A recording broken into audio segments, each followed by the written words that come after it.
French university students join U.S.-led protests over Israel's war in Gaza.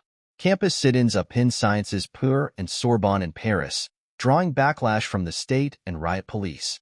Tensions are rising between the French state and students at top universities who are staging pro-Palestine protests amid Israel's war on Gaza, inspired by their American counterparts. Students of the Sciences Po University in Paris occupied parts of the institution and blocked entry to a building last week before riot police descended on campus. On Saturday, Prime Minister Gabriel Attal, who like President Emmanuel Macron is among the university's notable alumni, said his government would not tolerate the actions of a dangerously acting minority trying to impose its rules and an ideology coming from North America, following the three-day blockade at the prestigious school. On Monday, undeterred by the threat of police action, anti-war protesters at the renowned Sorbonne University demonstrated on campus, setting up tents, chanting, and waving the Palestinian flag. Valérie Pécresse, president of the Île-de-France region in which Paris is situated, has announced that the region's funding for Sciences Po Paris will be cut until serenity and security are restored in the school. The Sciences Po protesters occupied part of the campus first on Wednesday after 100 students voted to pitch tents on the university compound. As well as an end to Israel's war, they called on their university to cut ties with Israeli institutions and other businesses they see as complicit in the war in Gaza that has to date killed about 34,500 Palestinians, mostly children and women. Hours after the demonstration began, the interim president of the school, Jean Bassers, summoned riot police officers, a move that carried significance in France as police rarely set foot in universities.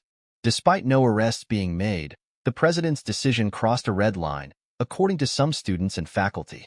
The protest continued on Thursday, with some camping overnight. University officials told us that we could get expelled, that the director would call the riot police officers inside again, that we wouldn't get our diploma, said Ismail, a master's student at Sciences Po who joined the sit-ins, as he decried intimidation tactics. Personally, I am not scared. Potentially, I will have to face disciplinary sanctions from a university that is complicit in genocide. If that's something that I have to put on the line, I will do so, he told Al Jazeera. He believes his school has failed to meet the moment when it comes to condemning the ongoing genocide in Gaza and cutting partnerships with complicit universities and businesses. Sciences Po has partnerships with several Middle Eastern universities, including Tel Aviv University in Israel, while some under- and postgraduate study and exchange programs in Israel. France doesn't want a Columbia encampment here. Eliana Asterisk, a French-American student who requested anonymity for security reasons, believes the French government pressured university officials to let security forces in. In my first meeting with the university administration during the occupation on Wednesday, a member of the administration received a phone call and was told to do everything to get us out of the university, as the government was putting pressure, she recalled. My analysis is that the government didn't want a Columbia, university-style encampment here in France. They didn't want to be faced with that image, she told Al Jazeera, referring to the protests at the U.S. university that have made global headlines. Thousands have joined pro-Palestine protesters at Columbia, an Ivy League university, and several other U.S. schools. Hundreds have been arrested while some have been suspended from their courses.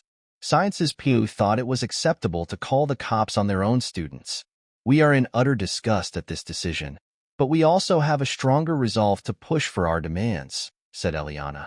That Sciences Po Paris was the first university in France to hold a days-long protest for Palestine on campus is highly symbolic. According to Ziad Majid, a professor at the American University of Paris and a specialist in Middle East politics, Sciences Po is considered by the French government as a sacred place, whose role is to produce the elites of the country. A countermodel has emerged inside this elite institution, which is very worrying in the eyes of the establishment, he told Al Jazeera. He said the decision to call in riot police is unsurprising given France's position on Israel-Palestine since October 7th, when the historic conflict sharply escalated. On that day, Hamas, the Palestinian group which governs Gaza, attacked southern Israel. During the assault, 1,139 people were killed and more than 200 were taken captive. Dozens of Israelis are still held. At the beginning, France's position had been one of unconditional support to Israel, while President Macron was claiming that he wanted to avoid an importation of the conflict in France, said Majid. The government is very scared that these students' protests could spread to other French universities and is thus trying everything in its power to avoid that. The drama at French universities coincided with other societal frictions related to the Middle East war. Last week, police summoned several public figures accused of inciting terrorism, including Mathilde Panot, president of the left-wing party La France Insoumise, France Unbowed, and journalist Saham Espag, over their statements made after the Hamas attacks. Espag posted on social media in the aftermath, writing, "The only one responsible, the colonial state of Israel.